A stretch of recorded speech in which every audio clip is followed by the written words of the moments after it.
Hello, welcome to the Organic Wine Podcast. I'm Adam Huss, coming to you from Los Angeles, California. Thanks so much for listening. And a big thanks to Richard Hankey for your donation to support the Organic Wine Podcast. It means a lot. Financial support like yours makes it possible for me to continue to prioritize the many hours of time it takes to produce each episode. I really appreciate it. And if you'd like to support a regenerative, ecological approach to wine and life, you can Venmo a donation to @Centralis. That's @CENTRALAS. And it will be associated with my name, Adam Huss, and I really appreciate your support in whatever form. My guests for this episode are Nicole Dooling and Michael Frey. Nicole and Michael helped transition Nicole's parents' mountaintop vineyard in Medocino into the first ever Savory Institute Global Land to Market verified vineyard in the world. We talk in depth about the land to market certification, which is results-based rather than process-based like most other certifications, and takes most of the work of certification off the farmer's to-do list. And we talk about the process that Nicole and Michael went through to help convince her parents, the Doolings, to make this transition after 40 years of pouring their hearts and souls into Mariah Vineyards. And it took a lot of respect and commitment to the economic as well as the ecological success of the farm. This generational transition and how to navigate it is vital to regenerative agriculture, and this conversation has some amazing insights into it. There are also some important new ideas, including how to be regenerative as a winemaker or consumer, even if you don't do any farming personally, as well as some perspective shifts about transitioning to a nature-based style of farming that may have a slightly more wild and messy aesthetic. And we mentioned several great resources for anyone interested in learning or doing more. Nicole and Michael leave us also with a challenge that if you are claiming to be regenerative, then show it with quantifiable results. It's a great challenge, and I hope it inspires us to strive to be more fact-based and evidence-based in our claims about what we're doing with our farming as well as our practices in wine. Enjoy. Nicole and Michael, thank you so much for doing this. Welcome. Nice to be here. Nice to be here. Thank you for having us. All right, so we just have been chatting, and I want you guys to just lay the groundwork for everybody. Where are you, and how did you sort of get there? Please. Um, okay, so I guess maybe it makes sense to start at the beginning, which is for me, Mariah Vineyards. It's uh, my parents found this land in 1979, and my dad's dream to plant a mountain vineyard in the middle of nowhere, which is where I grew up. It's That's nice. Mariah Vineyards is in the Mendocino Ridge AVA. It's at 2,400 feet. It's all dry farmed. Anyways, but that's where I grew up. Interesting, And we'll just tease. So it's dry farmed. It's also, you guys made it the pilot vineyard for the Savory Institute's global land to market verification. And so it Yes, is now land to market verified, the first vineyard in the world to achieve that. Is that correct? yes. Okay. And So so that just yeah, a teaser. We'll come back to that, of yes, course. But we'll get to that because yeah, that is something that we have done. Michael and I have done with my parents, Dan and Vicky, achieved that. Also, obviously, with Land to Market and Savory folks. But yeah, so that's where I grew up, and went off and did my own thing for a long time, and actually, I'm an emergency room nurse in San Francisco for the last 12 years, and yeah, well, I wait, I just have to stop you there. So you the last couple years must have been interesting yes. as a nurse in an ER during a pandemic in San Francisco. Oh yeah, we could do a whole podcast about that if you want. Well, I mean, I think all of us will just say thank you.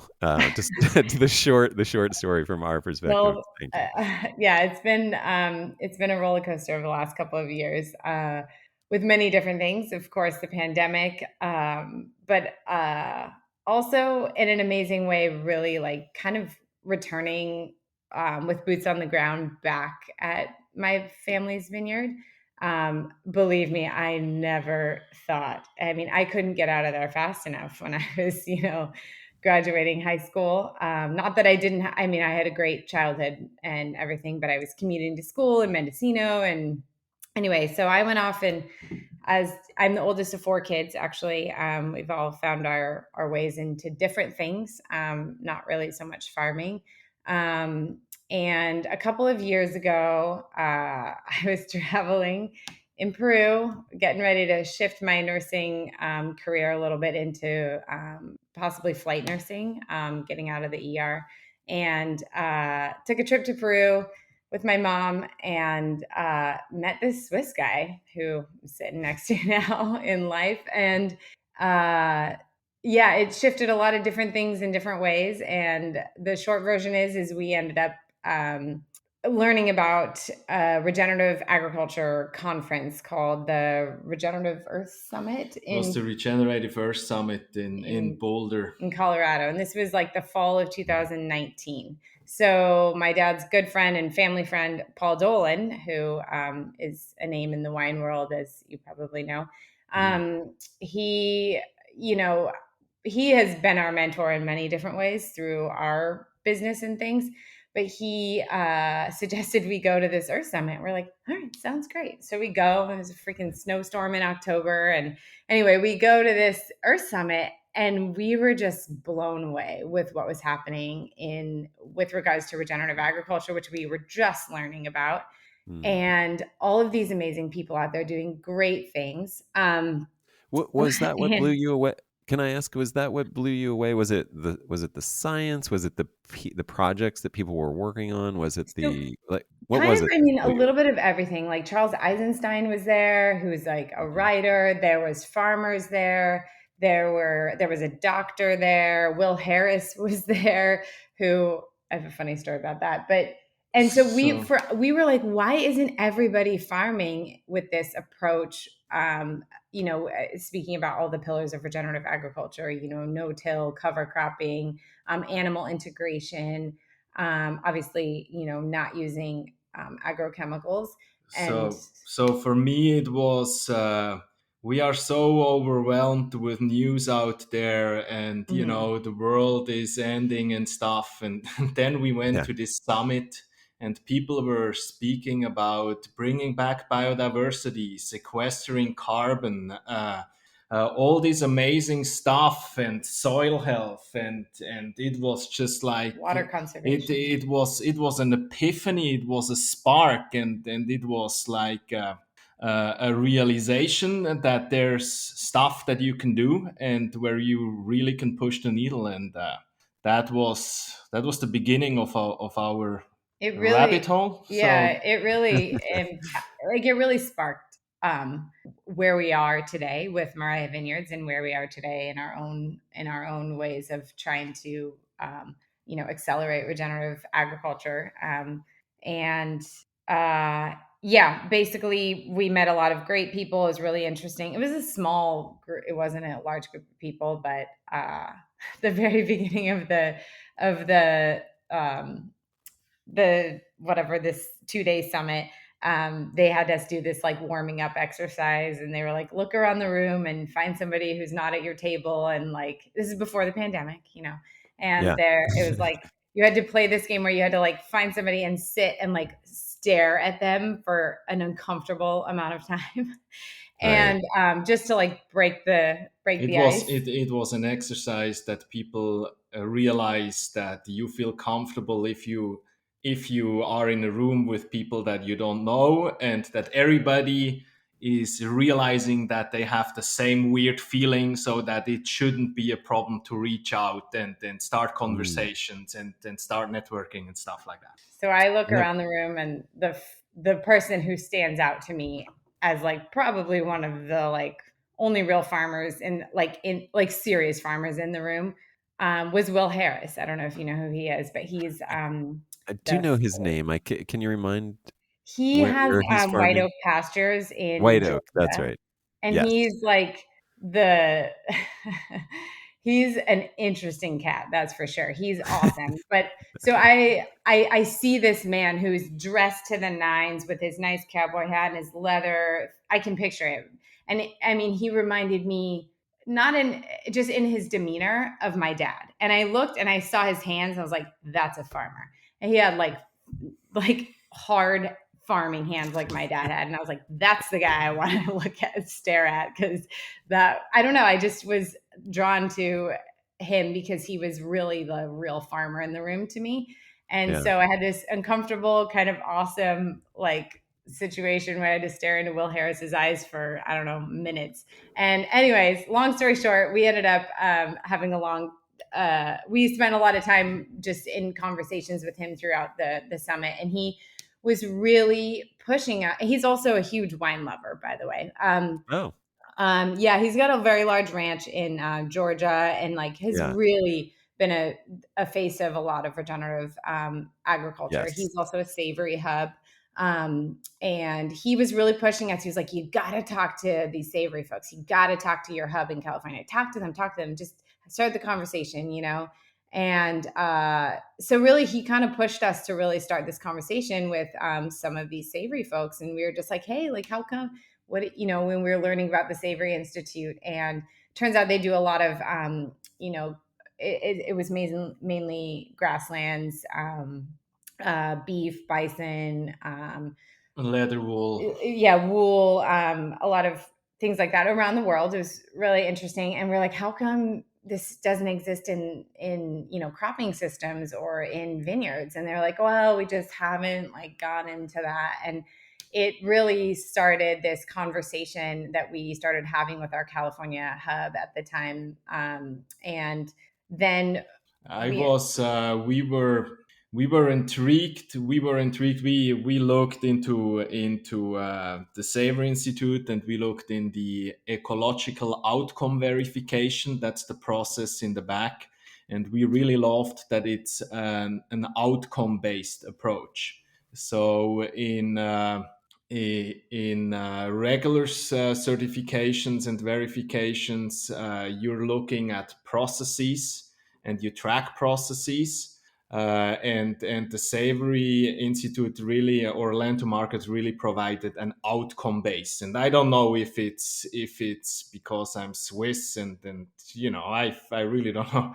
But we really loved that you can back up what you say, you know. So to go on your land, to implement all these practices, to go out and claim a regeneration, that's quite a claim, you know. And so when we found the solution with Land to Market and really saw that you can actually back it up with results, we were really intrigued with that.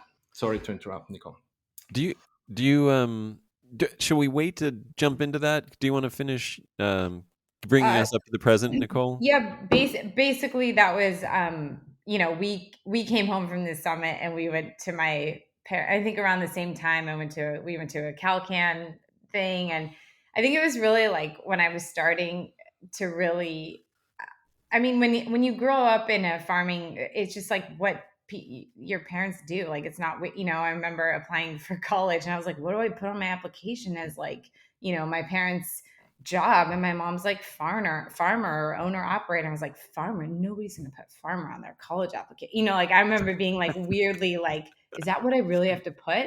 And then over the last couple of years, I've been like, I am so freaking proud that my parents are farmers. Like I've gone back to my parents. I'm like, you guys are awesome. Like, and I didn't have this understanding or respect. And I feel like it's lacking in general across the board for farming. But I am so proud of the things that my parents have done. And when we came back from this summit, we just were just so excited. We're like, this is amazing. You can sequester carbon. You can do all this cool stuff. Like, we've got to do this, Dad. I was like, Dad, I know you're like already like permanent cover. Like, you're doing all this good stuff. You're basically farming organically at the time, you know, like all these things. I was like, and you're dry farming. I was Yeah, like, and let's, we committed to jump in and to support on this path. So yeah. So we were like really excited. My mom's like, this sounds great. And my dad's like, what do I have to do? And I was like, Dad, it'll be fine. We'll figure it out and we'll help. We'll jump in. And he was like, I don't know, like, and then so we started, Michael and I handled it. We started all these conversations. And meanwhile, we came up with this plan to be the pilot vineyard for them for the Atlanta market verification to, I guess they don't like trial their EOV, ecological outcome verification on our vineyard. So that's where it started, and the pandemic hit. So our baseline study was a little bit later that year, but it was in early June of 2020. And it was great. I mean, we had this, we can go into detail about what our baseline really looked like, but I mean, it's pretty comprehensive. It was quite amazing. And that's where we got started verified. We got verified 1 year later. 1 year later and launched the first land to market verified wines. Yes. Nice. Outcome-based regeneration in a bottle. Mariah Vineyards. Yeah. So that's up to date, pretty much. Of Right. where we And found land. yeah, there's well, and I know some it has what's the word, sort of what am I trying to say? It has inspired you in some other directions, I think. It is sort of, I was trying to look for a pun having to do with growing things, Yes. but sprouting new ideas have sprouted. Yes, But and for me personally, like, I mean, not just through the pandemic really, but just in general, like I find myself, feeling like I can do more good working in this regenerative agriculture space, within my family's vineyard, but also beyond that, than I can right now in a broken healthcare system. So that's my personal thing, is I'm really drawn to this right now, is really getting me through this kind of hard time working in the Western healthcare system. Yeah, it's been a balancing act.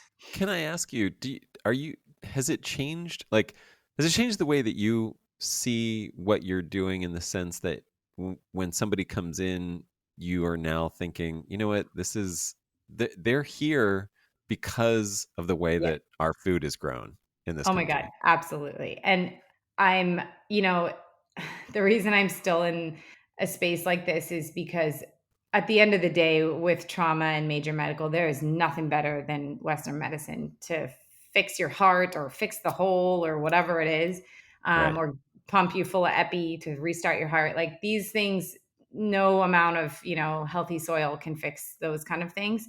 Yeah. But almost a majority of what walks through those doors, I have a really hard time, because I see that our food system, is broken. Our soil is completely degraded and toxic, and it's making us sick. I mean, there are amazing people out there really like waving the flags about this. There's Zach Bush. There's Daphne Miller. Like, there's a lot of medically trained doctors and that are really understanding this real connection between the land, the soil, our health, our gut microbiome, and so I'm very, very intrigued with that. And we met with Laura Catena quite a few years ago. She used to be an ER doctor. She's retired now, actually, but she told me, and she's leading the way with her family wines. She's working for she's retired as an ER doctor. Yes. And she told me this a couple of years ago, and she was like, I find myself in these resuscitation rooms thinking about the sustainability work she's doing on her vineyards and things like that. And she just was like, I feel like I can do more good in this agriculture space than I can in this trauma room right now, or whatever resuscitation she was in. And she decided to shift gears. And I feel like I'm approaching that or I need to find another space in healthcare where I can integrate these other ideas better. But right now I'm just trying to balance all the things that we're working on. So, but yes, you're absolutely right. It's really inspiring me to like get my hands dirty and really find a way to integrate my I guess, healthcare skill set with my love of soil and regeneration. So we'll see where it goes. I can tell you the emergency room is a really hard place to be when you have when you're looking at things the way I'm seeing the world now. So I don't know what the answer is, but I'm definitely feel that I can do more good in this space of working to accelerate regenerative agriculture somehow, working on my family's vineyard. I think I can do a lot more good than I can kind of, I don't know, spinning my wheels in the emergency room right now. But I mean, I think there's a lot of really good stuff.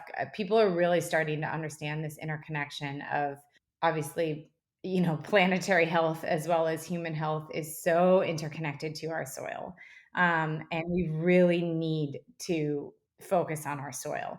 And it isn't just, it is very, very integral to the overall health and well-being of everything on our planet, including ourselves. So yeah, that interconnection is a personal, I don't know, I guess passion, and Oh yeah, we'll definitely. see where it ends up for me. But right now I'm just trying to balance all the things, Mariah, dirt, and my ER job. This is not your Yeah. retirement from nursing announcement podcast. No, no, not at all. I do love my job. I work with some of the most amazing people. I mean, I'm still very much like I love my job, and so all of my jobs. Of course, yeah. Well, I love everything that you were saying. I wonder, I just had a interview, my most recent podcast, or two ago, with Dr. David Montgomery and Anne Beclay, who wrote What Your Food Ate. Have you guys read that book? Are you aware of that? I am aware of that. I haven't had a chance to read it yet, and I actually started listening to that your podcast with Yeah. them. They're Yeah. great. It's they are great, and I mean, dirt and soil is what they're all about, and that book is the one where you can clearly see, like, if you read their books in sequence, this rabbit hole and where it's led them, Mm, and now they're at at this point where it clearly is connected to nutrition and human health, and that's what your food aid is about. How, I mean, what it's about is really how we grow, like how we farm actually affects the nutritional content of our food, and all the studies that are showing that. But really, And then that the further the calorie is not a calorie, I think. Yeah, exactly, like we yeah, it's figured out awesome. how to make calories, but we haven't figured out how to make nutrition mhm. yet. I mean, I think we have figured out, and you guys are part of that. That's part of the regenerative soil initiatives. But yeah, it's very cool to see that connection from your perspective, from the healthcare perspective. I love hearing that, and yeah, I mean, it's just a fascinating thing. I didn't even think we would talk about that, but that's so amazing. Yeah, Let's I go mean, back. hopefully doctors are now being trained a little bit more in nutrition or even soil health or things like that eventually in the Yeah. future. Well, and a couple other things. I mean, if anything, with this podcast, I just put it out there for the world listening. I want what you said to become true, which is that farmers get their due, that farmers become cool. Because I know, like, the same thing when I was growing up, it's like, like, it is literally like a hierarchical lower class to be a farmer. The way that I was, the way that it's thought of as you're thinking about what direction you want to take in high school, for example. Do you want to take the college prep classes? Do you want to, you know what I mean? That whole Mm. sense of, oh, you don't go to that school, that's an ag school kind of thing. Like, you don't want to go, that's not like a university or whatever, and it doesn't have, and it's like that stuff is so toxic and so unproductive, and now we're reaping that, like Mhm. literally reaping that, and figuratively. And yeah, if by making farm if I in any way can make farmers cooler and farming more sexy with this podcast, I hope to. It's one of my great wishes. So I'm glad you That's brought that awesome. up.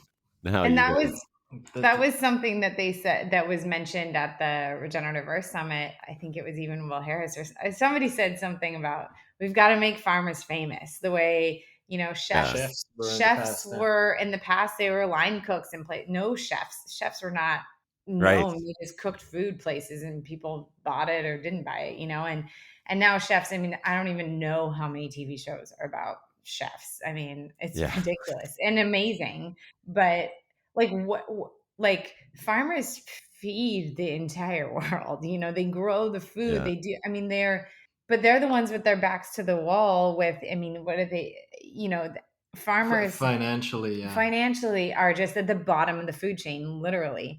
Yeah. And then, yeah, it's But I just, think it's awesome. There would be amazing stories to tell, yes. Yeah. Well, from it's the day of a farmer with welding and fixing and farming and doing that's pretty awesome Because actually. I mean, yeah. even just my dad. I mean, he's been a farm. Or first, he was a truck driver. I've backed up more miles than you've driven forward. Is the thing I've grown up with. And then my response is, I've driven more miles on the other side of the road than you have because I've lived in other countries. But anyways, but he's a farmer, but I mean, he's an electrician. He's a welder. He is a mechanic. He is constantly having to fix things, and especially where we are, I mean, out this really far out rural vineyard, like there's no John Deere tractor store down the road. Yeah. So he has to haul his stuff like far away to get things fixed, or he's learned to fix them. So Yeah. being a farmer is like a jack of all trades. Right. Um, It's a problem so solver, right? It's a on. Yeah, I mean, that's yeah. Like, and the other thing that I think is really people aren't people haven't thought about it this way, which is how farmers take on literally all the risk and get the yes. lowest reward for that. Like in any other form of investing, the person who takes the most risk gets the biggest reward, and that's completely flipped for farming. The farmer takes all the Yes. risk, and all they have to, and the buyers and the seller of products to these people, the seller of seed, they take no risk. I mean, they get to just Mhm. cash out whatever, and then they get, the commodity market prices are set for the products, which have no sometimes relation to the risk that the farmer has taken to get to that point where they actually have a product and how much product they have because of all of those risks that they've taken. And they um, usually sell it at And really low I prices. think especially in viticulture too, where everything goes back to appellations too. With pricing, it depends where you grow, and you have your tonnage prices, and it's mostly doesn't really depend if you farm organically, or it's more based on supply and demand and where you grow. right. Or where the Yeah. winery is located. It doesn't even have to do with where it's grown, right? So a winery in a high-end appellation can pull their Right. fruit from wherever they want, and the brand, that's the Regardless of lack the of fact that they've just, transparency. yeah, regardless of the fact that they've nuked the soil with glyphosate and they spray, Mhm. just systemic fungicides like on the regular, and yeah, don't the far, whatever. There's no sense of uh, anything other than it's Napa, it's whatever, Hal Mountain or whatever. And um, that's what's really interesting about the world of wine, I think too. And like this is conversations Michael and I have had quite a bit recently is in the wine industry, I mean, there's so much communication out there, but everybody speaks about terroir and this sense of place in the soil and they taste all that, all this. I'm not a winemaker, I don't know, but like, the consumers, everybody's so enthralled with this terroir, but yet, nobody's really focusing on the actual soil or the actual place that the fruit is coming from. yeah. So, and I mean, yes, being in the industry, you understand a single vineyard designate, but most consumers just look at a label and buy a bottle. Like, and if it's a winery from, Paso Robles or Napa or wherever it is, or they aren't really concerned with where the grapes are being grown or coming from, but they've got a lot to say about terroir, but they don't understand where it comes from. And, like it's important to know where your food comes from. Why isn't it also just as important to know where the grapes are coming from that go into your wines? Um, Yes. Yeah. Just I mean, I'm just gonna throw this out there as if you are a winemaker who doesn't farm, so I know we're gonna be talking a lot about farming, but if you aren't a farmer but you're a winemaker and you're responsible for buying grapes, I think one of the most important regenerative, you know, positive practices that you can do is to contract for entire vineyards or entire vineyard blocks rather than for by the ton, so that you and in exchange for the farmer farming in a good way, like if you're like you can if you commit to relieving the farmer of the risk of the yield uh, for that block or vineyard.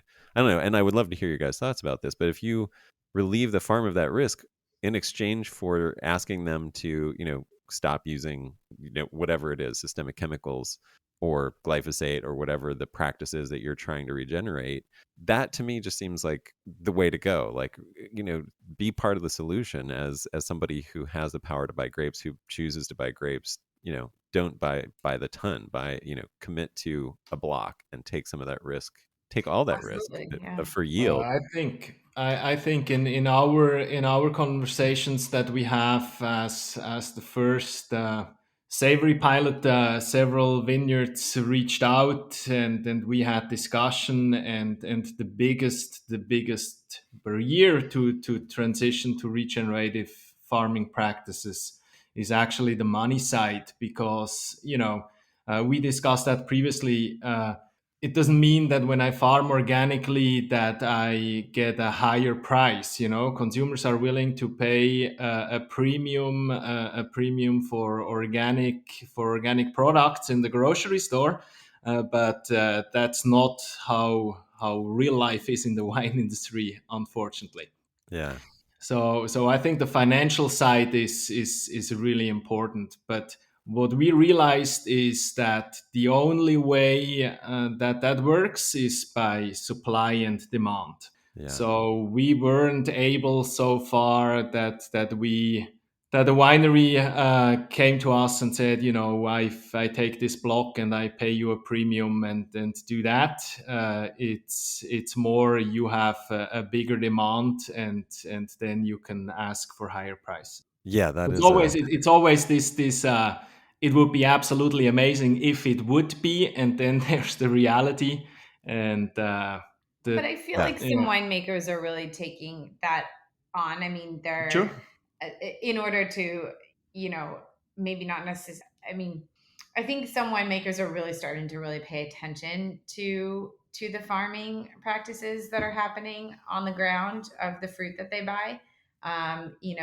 We've definitely had winemakers discussing different vineyard practices, such as like tipping and leafing and certain things that they do or don't want in their blocks. Right. But then, as a farmer, you're farming your entire property very differently and for so many rows for this winemaker. And so, so, Yeah. No, you but no, know, yeah, but but that's but that's it's also great. but that's also amazing. So I didn't mean that in a negative way. So we farm organically. We are dry farmed. We are on 2,400 feet. We have a lot of acidity in our fruit. We have at certain spot organic matter of 12%. Wow. And these are all arguments that actually resulted in an increase of demand, and then in an increase of profitability. Yeah. And what I mentioned before, and we can back it up through outcomes through the And land to it's, market verification. So and it's not just claims; it's actual facts. And the other thing too, on a side note, is we are relatively cool climate, higher elevation, and I mean, knock on wood, we haven't been terribly had some big problems from any smoke. We've had a lot of, there's been a lot of fires in Northern California Yeah. for the last couple of years. So that has pushed a lot of wineries, big and small, to source fruit from other places, including Mendocino County. I'm not saying that's the Right. sole reason, but it's really Mendocino County, I think, is really kind of um, uh, being put on the map because of those kind of things. Has been a lot more sourcing from up there. Yeah, that makes a lot of sense. And I know prices obviously, like, as real estate prices continue to climb in Napa and Sonoma, grape prices mirror that. And, there's there's there's only so many consumers that can pay $100 for a bottle of wine, Oh yeah, sure. $200. And at a certain point, if you're trying to sell wine, you need to make that wine for less so that you can sell it for less. And I know Mendocino then becomes a more attractive option if your real estate for your winery is Sonoma or Napa. And Mendocino too, I mean, on the grand scheme of things, is a much more rural county. I'm not here like selling Mendocino fruit or anything, but these vineyards they're very much more spread out. Like for example, like our vineyard on the top of this mountaintop, there is no farming system anywhere near us. I mean, the closest thing is is actually another vineyard, a part of this Mendocino Ridge appellation. And I mean, by the way the crow flies, it's still like a couple miles away. So we don't have drift. So when we say we're farming organically and regeneratively, like we don't have anything really, polluting our air or our soil or our water. And fortunately, I mean, we're in a very, unique little island up there, but, we're the top of the watershed. So it's also very important that we aren't polluting into the watershed, being the top of that mountain. But at least, so I'm just making, a perspective, at least for Mariah Vineyards, is quite a unique spot in the agricultural world, because it is so rural. Like, have you considered bees? So because it sounds like you could potentially even make organic honey with being, because they're so isolated. Yes, I have been on a quest for like the last 2 years, reaching out to local bee people, and with the pandemic, I think got a little bit, people were anyway. But recently, a couple months ago, this local girl in Fort Bragg finally wrote me back, part of this Mendocino coastal beekeeper folks, and she was like, "I'm super interested," because I was just like, "Hey, I've got a lot going on. I just didn't really know how to like take on beekeeping necessarily. And obviously grapevines don't need pollination, but anybody who's probably listening to this probably understands that like bees are really, really important and they're really in danger. And we need to do what we can to save bees, to save our food system, to save it's a kingpin species here. This girl wrote me back and she was super interested in treatment-free beekeeping. She's amazing. She's really extremely passionate and so really a possibility to start a regenerative approach. Yeah, so regenerative beekeeping. So we have a single hive at the moment, which we'll plan to split in the spring. I mean, we have a lot of bees around, just native bees. But we have a hive. They're doing okay. They're on top of like one of our old shops, just because we have bears, which unfortunately just rolled over our fences after harvest last year. No, we have them back up now. And we have them in there again. So to protect this hive, we have it up on top of a shed. But yes, we just are entering it, and I'm super open to learning as much as I can about beekeeping through Kaylin. So we'll keep you posted on that. Yeah, no, there's a really good. I know this is totally random, but since you're thinking about it and we're talking, there's a really good regenerative forestry. Or no, it's not it's like regenerative agroforestry, or it's agroforestry podcast put out by I think University of Missouri or something like that.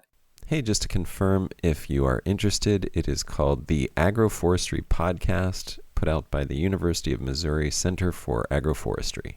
They cover all of these topics. They do an amazing episode about beekeeping and how to just essentially start beekeeping with wild bees by, essentially what you're doing. You put up a little swarm trap, which is just a home for a swarm to find up in a tree, in the spring or whenever they're swarming.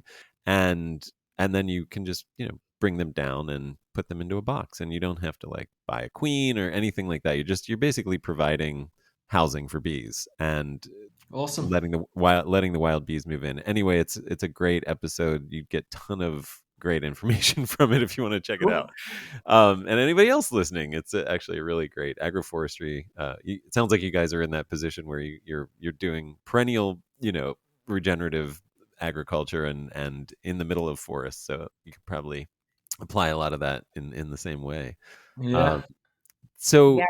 well, I want to jump back because maybe you guys were touching on a lot of this stuff, and maybe a good way into this is something that you said when you were sort of talking about how you got to this point, and your father's reaction, Nicole, to saying, "Hey, this is you're so excited and you've learned all this stuff, your minds have been blown, and you're like, let's do this," and he's like, "All right, what do I have to do?"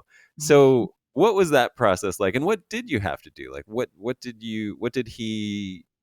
the process like working with him and him? Has he warmed up to it? And have you guys butt heads? And what was his perspective on all of this stuff? I'd love to hear that just from that, what you mentioned before we started recording about just the generational thing that can happen with farms and is happening a lot now, and to lead that into what the practices are that you actually initiated and started measuring and those kind of things. Yeah, Michael and I both, mind blown with regenerative agriculture, and not having our own land. We Right. we went to my parents and we were like, guys, this is amazing. We got to do this. And, my mom, like, before even finishing the sentence, was like, yep, okay, on board, let's go. And my dad, like I mentioned, was like, what do I have to do differently? Because so it, to be honest, he could tell the exact year, but He's amazing. He's been farming. He's amazing. They have been up there farming. I don't know if you want to call it sustainable, or they were verified or certified sustainable and stuff. But he was for him that vineyard that him and my mom have put their blood, sweat, and tears into is that is everything to my dad. You really have to come up to the vineyard and check it out to understand that everything is organized, precise, clean.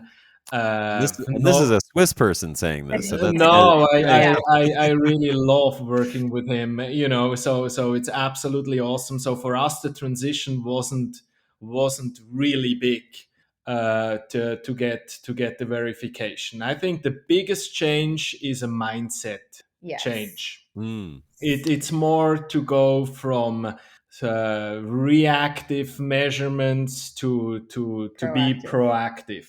So what we did is we integrated sheep into our farming system. We increased the biodiversity in the vineyard with perennials and other seeds, and on the backfield around. The biggest change that we actually did is we don't cultivate underneath the wine rows anymore, so we didn't disc anyway. But now we don't cultivate underneath the wine row, so you don't have bare soil anywhere on the vineyard. So that I would say, like Michael mentioned, the biggest thing is that shift in mindset. Because like I said, he was already keeping a very, like, his cover crop mix. He keeps an eye on what he needs in his soil. He's got actually a lot of nitrogen in his soil, so he wants to pull. He adapts his cover crop mix anyways. Right. So, and in our land to market baseline, we realized our biodiversity could be a little bit better in the vineyard. We do obviously mow, and after bud break, yeah. And then right. One of our biggest things was actually this vine row.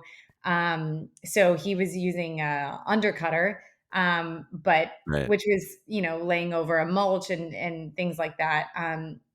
But the thought to not do or to just mow was like a big hurdle for my dad.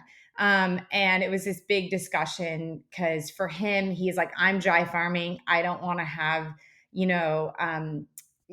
cover grasses Competition. pulling water from my vines. And I was like, Dad, remember that conversation that you told me your vines are like on their way to China, like way deep in the soil, like this, we are talking like the top couple of inches versus deeps. Like your Right. vines are so deep into, a completely different water source. This is actually Right. going to keep more water in your soil and, not let it get so hot and all these things, and sequester more carb and all these things. And that just like, it took so long to just create like enough It's space for him also to understand a different perspective of looking at things. it's also an optical thing, so you try to bring back nature, and nature just is Wild. wild and biodiverse Looks and messy. Yeah. yeah, Yeah.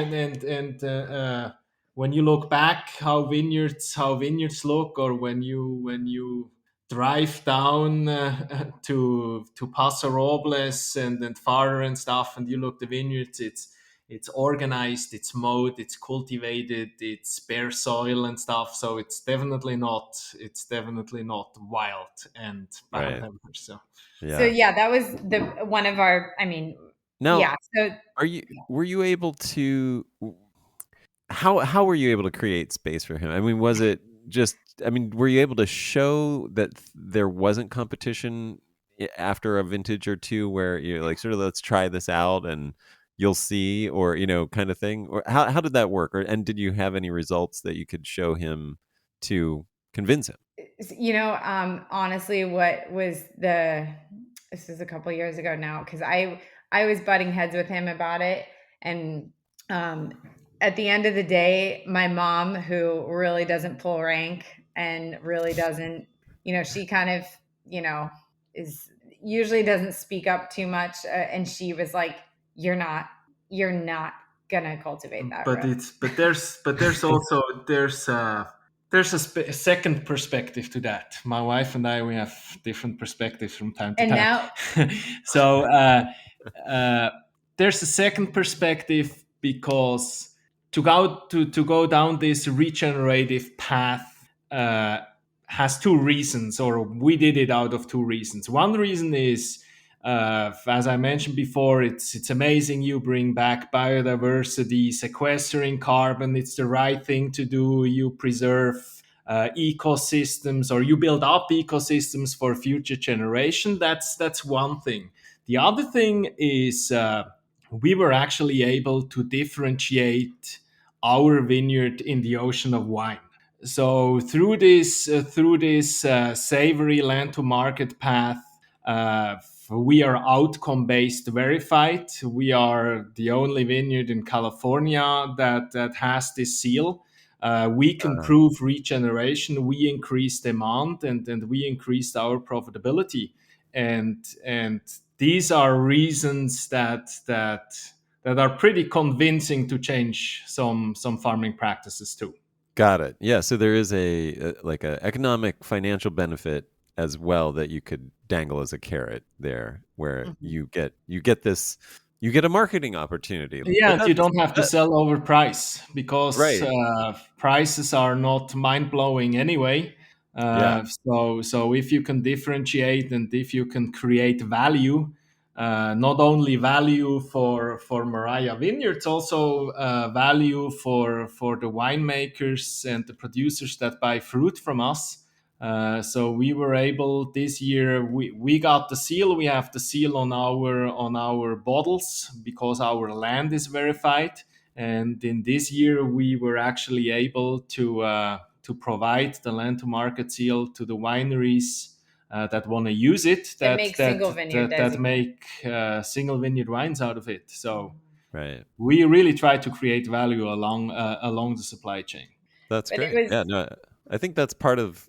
I mean, I was just talking about this recently, where it's that is the great thing about some of these regenerative practices, or all of these regenerative practices, it really is win-win. Like a lot of times it reduces costs, increases revenue, and does good for the world. So you get, Yeah, and yeah, in California especially, it creates you're building climate resilience. Yeah, I was just going to say you build a yeah, lot of resilience with that biodiversity. I mean, And that's finally the thing that decides if you are in business or if you are not anymore in business in the future. So yeah, and yeah. you can That's really see it just in the last couple of years. Like, I mean, when I was a kid, I probably didn't pay as much attention as I do now, but like even just in the last couple of years, like there's more butterflies, there's spiders all over in the vineyard. Like there is like the leaves are of the vines just look awesomely healthy and lush. Not that they didn't before, but there is just like there's something like alive like about the entire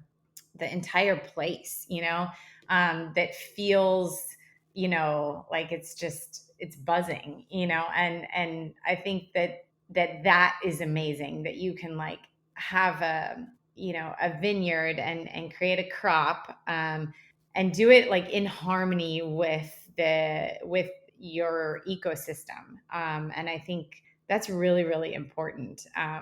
that's also really fulfilling to Yeah. farm like that. So, yeah. um, I so it's really, as much as I love everything else that you guys have done, I love the dry farming. Especially now in California, I really love it. yeah. I mean, I really think when we talk about terroir, that really has to be part of the discussion. Like to leave, like to talk about terroir when you just have a vineyard that relies on irrigation for existence is kind of Mm. bullshit, frankly. There was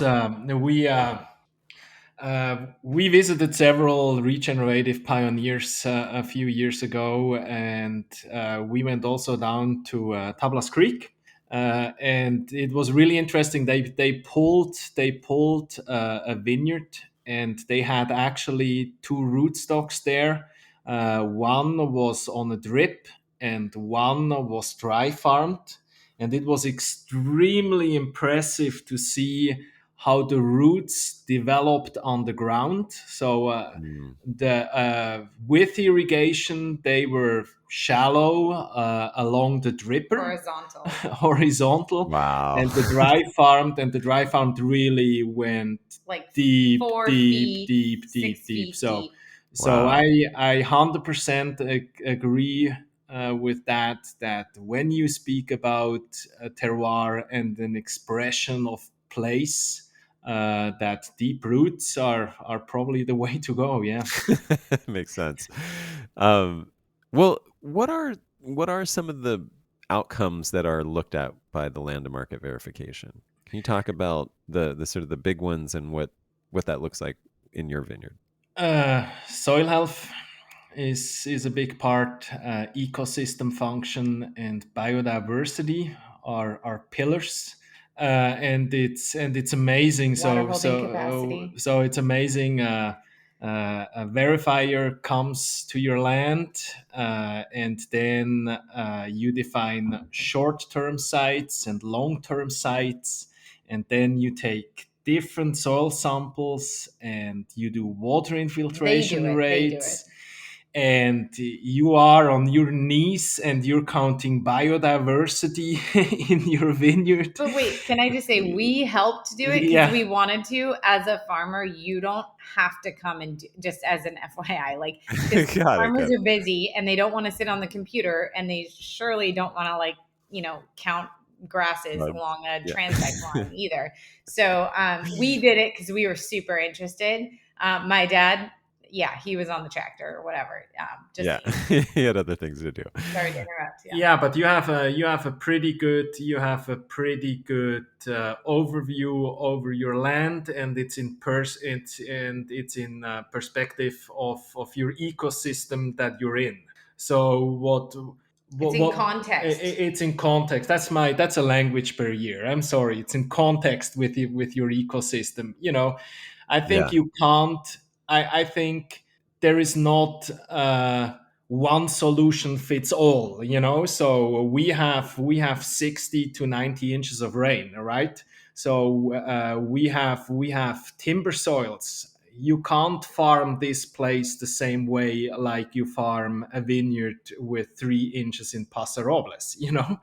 Right. So Yeah. and that's really that's what was really intriguing for us. So it's in context with the ecosystems and it's result based. So nobody comes to you and says, don't do that. It's a result. After 1 year, you measure it again, and then you see if you actually improved or not. Got it. Did they continue to come back after that first year? Is it Yeah, like sure. Yes. you? Okay, so It's you have every to year. continue to.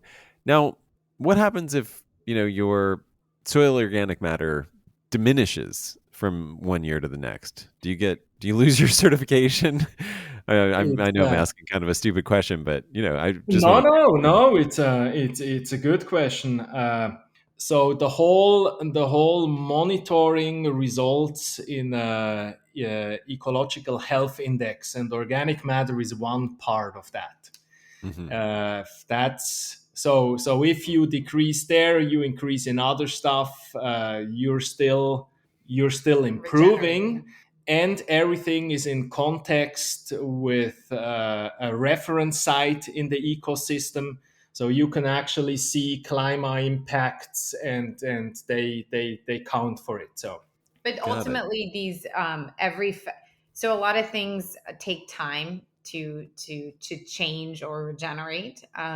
Your soil is going to fluctuate year to year, but that's where they do the bigger long term studies and the I guess more thorough soil testing is every 5 years actually, and not every single year, because otherwise you'd be like fluctuating back and forth all the time on these kind of Right. short sight, right? So Got it. it's Yeah. not to say that, so really like you have to give, nature and your soil and your farming system the time to adapt. But they just have different metrics for the annual to verify, monitoring, yeah. and then the 5 year kind of back to doing another, I guess you could call, it's not really a baseline, but it's another much more thorough monitoring that happens on the 5 year mark.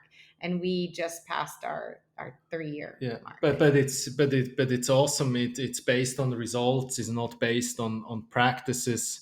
So And there's no computer time. Nice. I don't personally understand how you can get certifications based on tracking processes. Yeah, I understand it, but if you're a heavy smoker and you smoke 20 cigarettes and then suddenly you only smoke 18 a day, and then you get a sustainable certification for it, I don't really get that. And then what I loved on the Savory Institute is really they didn't really care of how much that I smoke. They looked at my lungs, and they Yeah. looked at my lungs are good and clean and healthy and stuff, and then you get the certification.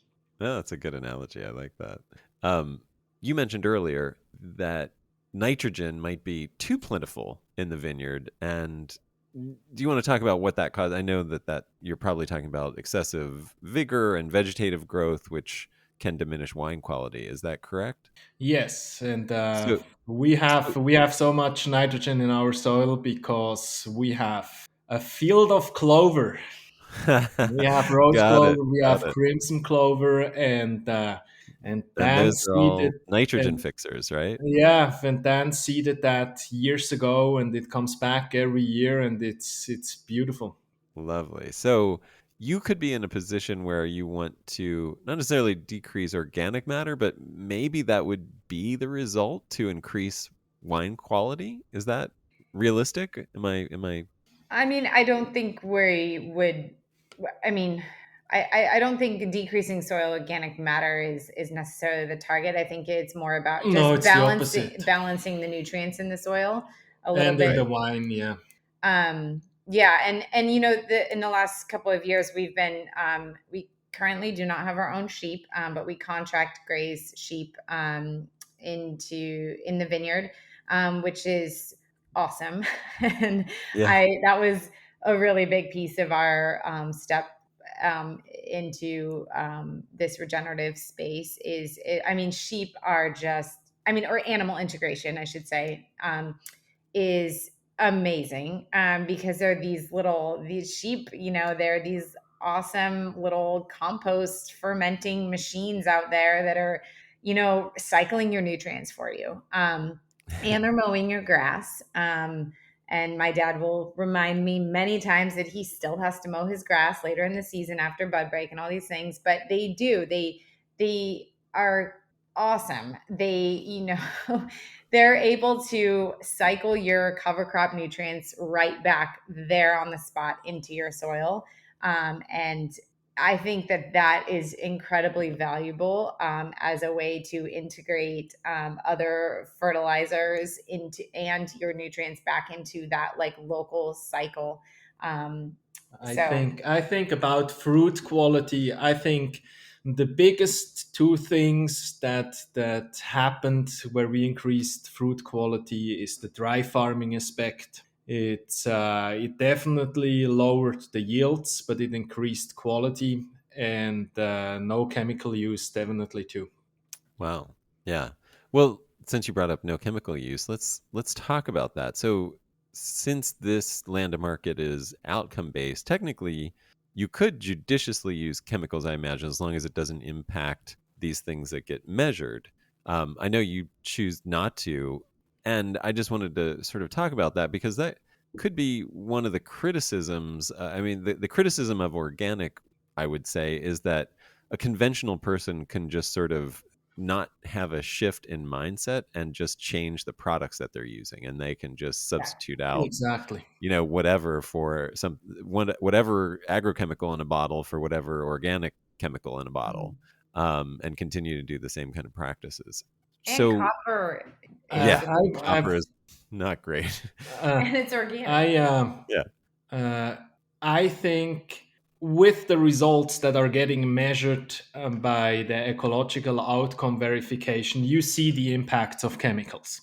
Right, So right. you see the results in soil health, in soil life. You see the results in biodiversity. You see the results in bare soil. So chemical use will definitely influence your outcomes. Right. You'd be shooting yourself in the foot, kind of thing. Yeah. Exactly. Yeah. But and I think we both agree that the path forward to regeneration and soil health No pesticides. is no pesticides and chemical use.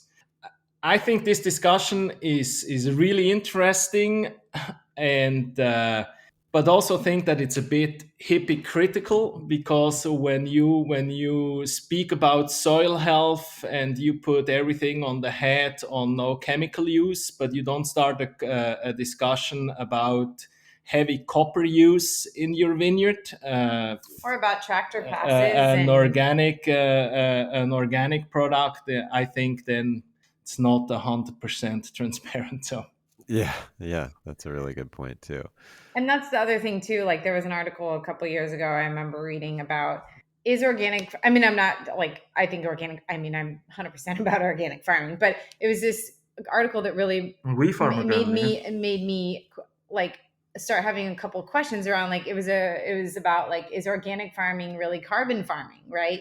And Mm. what is carbon farming anyways? But like ultimately this idea that, when you're organically farming and whatever, you decide to put in your sprayer that's organic, that isn't conventional, or, sulfur or whatever, but you have to get, or stylide oil or whatever, and you have to get out there every 7 to 8 days to stay on top of this. Now your diesel tractor is compacting your ground. It's obviously polluting. It's you're depending on fossil fuels. Like there's a lot of other components that I think, solely looking at farming organically is one part of a larger picture of farming, with much more of like a, I don't know, regenerative or holistic approach about how do I minimize these, effects, or make it more efficient yet impactful, and It's don't spray. It's a hard line to walk. another thought is how, what's the goal, right? Is the goal to advance regenerative agriculture and change the world? Then you have to find the spot where the farmer is now, and you really have to guide them on this path. Or is your goal to certify the regenerative farms that are out there already? So and that would intrigue me. So I'm against chemical use, absolutely. We would see it in our outcomes, but I think an outcome-based solution is the path forward to actually transform a viticulture. That's a really great point. Yeah, that you To bring be up a where climate solution. yeah, you could be a great sustainable farmer like your parents, Nicole, for years, and so the moodle the moodle that's a fun word. The needle doesn't need to move very far in determining these outcomes. Like you know, a few Mhm. changes of practices, maybe eliminate a chemical here or there, and those are the big changes, not big changes at all. Versus, but if you're measuring outcomes, that applies to somebody like you and your situation, but it also applies to somebody who's just been, nuking their Like farm spraying for with years. Yeah. chemicals, and they can stop using a few of those chemicals and see a big improvement from year to Exactly. year, and so it reaches them where they are as well. And that's still doing good. It's moving the needle in the right direction. I love It's that. That's yeah, a really good point. but It, do- not it, nuking. Well, not nuking. Yeah, yeah, yeah, right, right. Yeah. yeah. Use that It's as still yeah. it's still regenerative, So Right. No, I mean, like, somebody who is at that point where they're maybe the worst possible farming we could imagine, that's still considered farming, and yet it can apply to them because if they take a few steps, yeah. if they start taking steps in the right direction, sure, they're going to be way behind somebody who, like your parents and their transition, but they're moving in the right direction, and you can measure that. And so it's a way to So encourage that, it sounds like. it's also when you speak with farmers on the ground, it doesn't mean they want to have a backup, you know, Right, right. that when shit hits the fan and you're really close to losing your crop, and then you grab back and you use something to save your crop, that's a big argument in In the our farming world. discussions that we have. With and all and sorts Right. of and I farmers. rather have a farmer that is spraying once something to save his crop, and then a farmer that is driving 20 times with his sprayer to the vineyard and is putting out copper, a heavy metal during the year. I can guarantee you that when you look at the outcomes, that the guy that sprays once will have better soil life results than the guy that drives 20 times with his tractor with copper through the vineyard. Right. Got And it. that's probably not something that I should say, and I'm definitely not a fan of chemicals. That's why we farm organically, but we are not certified, because these are costs that no And winery is willing to pay me more just because I have a certification. And like you mentioned earlier, the So farmers. but we still have the possibility to grab back if really everything falls apart. right. Sorry, Nicole, what were you gonna say? Oh, I was just gonna say, yeah, the farmer, and their livelihood is that crop. So in most cases, I mean, I know in the vineyard world, I mean, I don't have stats to back this up, but I just had a couple months ago a recent discussion with my dad about just vineyards around like our area, and realizing that like my dad is like an anomaly in like our local. I In what guess I'm sense? just really like understanding the viticulture world, that like very few people are really kind of doing it all like he is up there on that mountaintop, which you could What do you argue mean is by that? crazy. Huh? What do you mean by that? Doing it all? I mean, I mean, they are farming that property. I mean, he is on the tractor. We don't, I mean, he gets crews here and there when he can, but he doesn't have a vineyard management company. He is the owner, operator, farmer, like, everything. Michael, Michael's up there farming with him, but ultimately it's just them. You know what I mean? There is not this big resource behind. And Right. that is something that, like, I just figured, because I grew up like that that's just how vineyards were.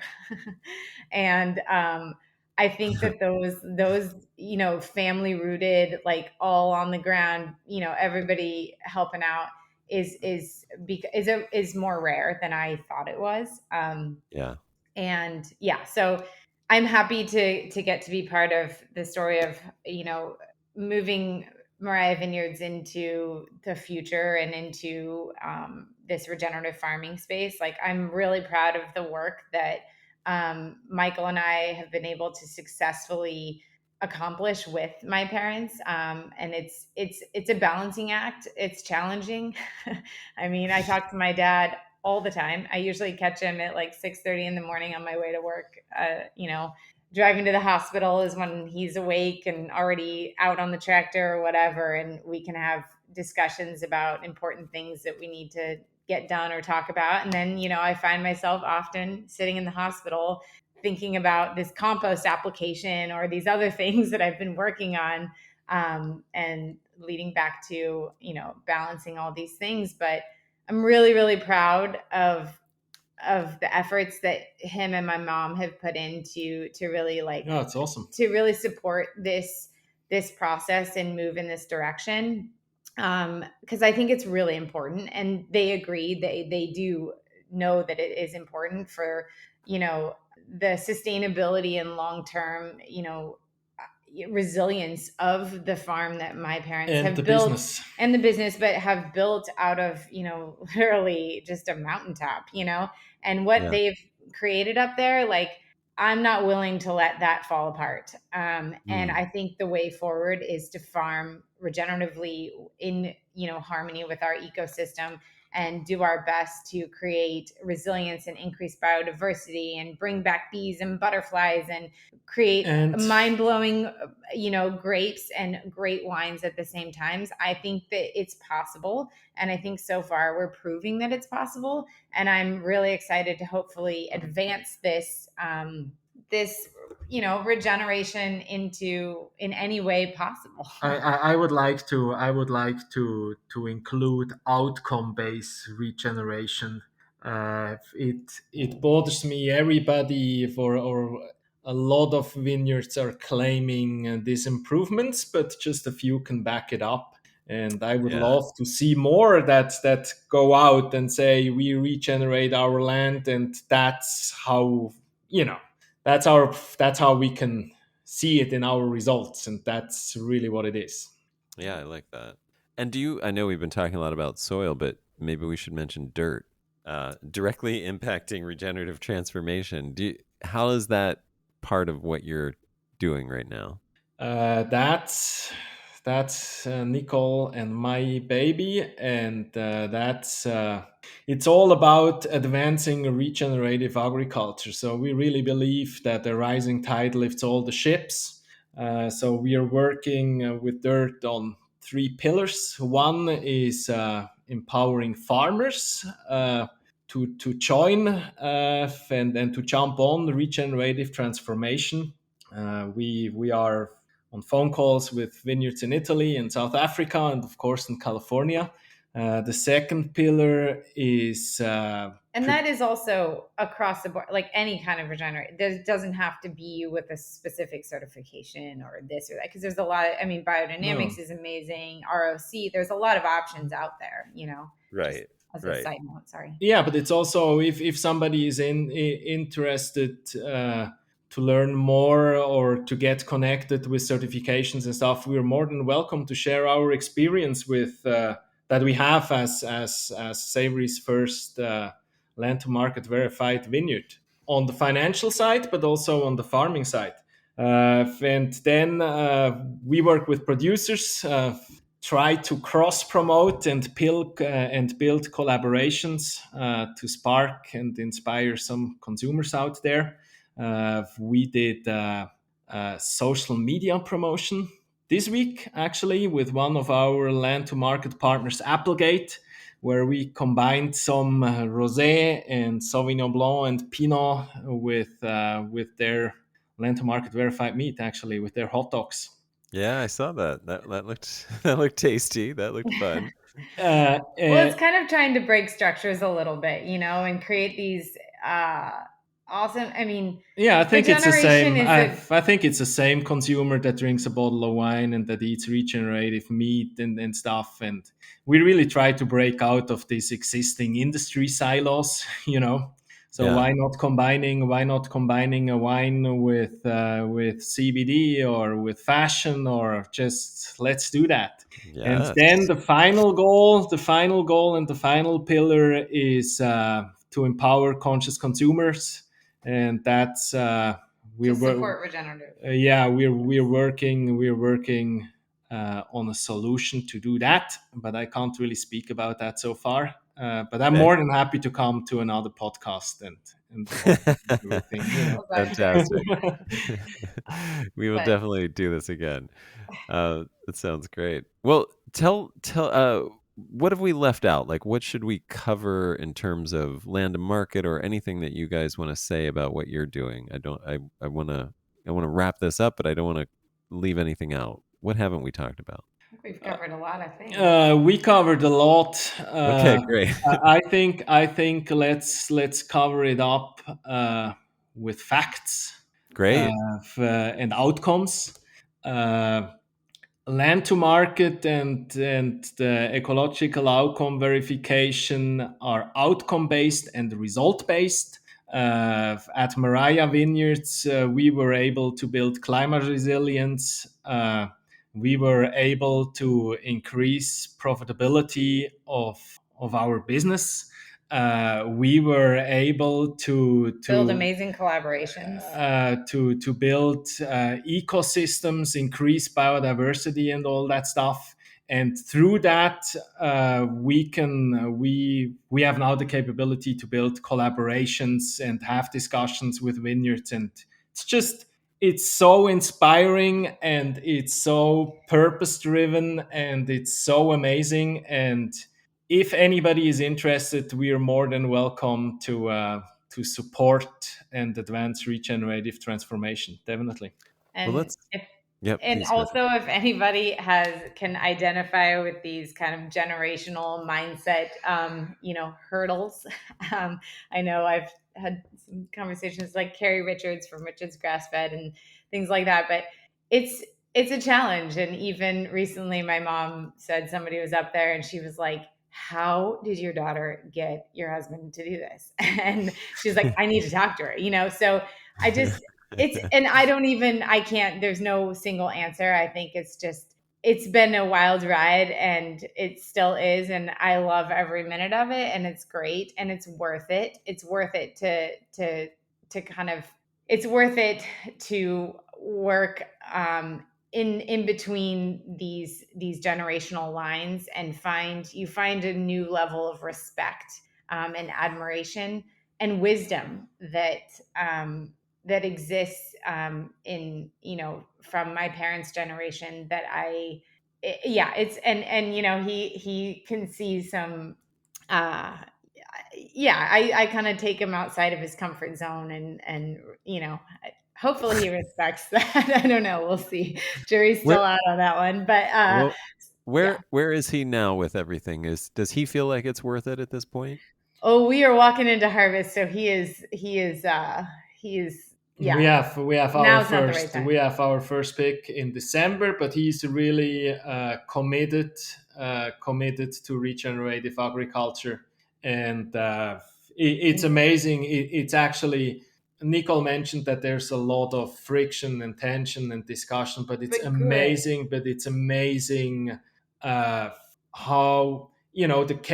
the willingness from my parents-in-law to change, to try new stuff, and to launch land to market verified wines, and to do all of that. So it's awesome. So they're committed and dedicated, and it's a quite amazing ride, actually. And he's really happy. And even just I applied for a grant for some compost to regenerate our backfield area, and was granted it. And he was like, "Oh my God, this is amazing!" How, like so it's good.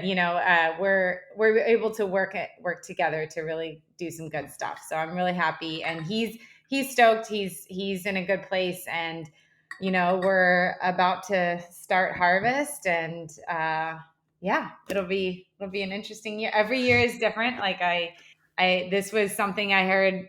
I think it was a John Kemp podcast or something. I was working in the vineyard one day, and I thought it was such an amazing comment from, I forget even which farmer was on there, but he said, something along the lines of, you must have a lot of experience because you've had, 40 years of experience. And then this farmer's response was, I've had 40 different experiences. And I remember telling my dad this, and he was like, "That is so true." But I often have to remind my dad of that, because be like, "Dad, remember, you don't have 40 years of or 42 years of experience. You have 42 different experiences. And walking into every year and every harvest and every growing season is literally a new beast, especially with climate." It's also challenging to work with us, So yeah. we all have our ideas. We all have our ideas, and really, I give both of them massive credit that they go along with our craziness, really. And anybody who knows my dad knows that, Anyway, it's saying something. Well, thank you so much for having us. And thank you. Yeah, what are your websites and Insta, like social media? How do people get in touch or find out more and follow along? Yeah, follow along. At Mariah_Vineyards is the handle for Mariah Vineyards Instagram, and it's Mariah Vineyards on Facebook. And MariahVineyards.com. That's for the vineyard. And if you want to connect with us, and then it's dirt wine. Just dirt_wine. And that's kind of, following our regenerative impact journey, and all the different things that we're up to. So yes, please follow along, and, obviously reach out, like DM us anytime. And we're, we are dedicated to accelerating regeneration in any and every way we can. So yeah. Fantastic. Even in healthcare. So anybody has cool ideas. We need that. Thank you guys so much. It's been great talking to you and learning about this. It's another important thing that I think lots of people can benefit from. So thanks for sharing. Cool. Thanks for having us. Thank you very much. Thanks so much for listening. I really hope you enjoyed this as much as I did.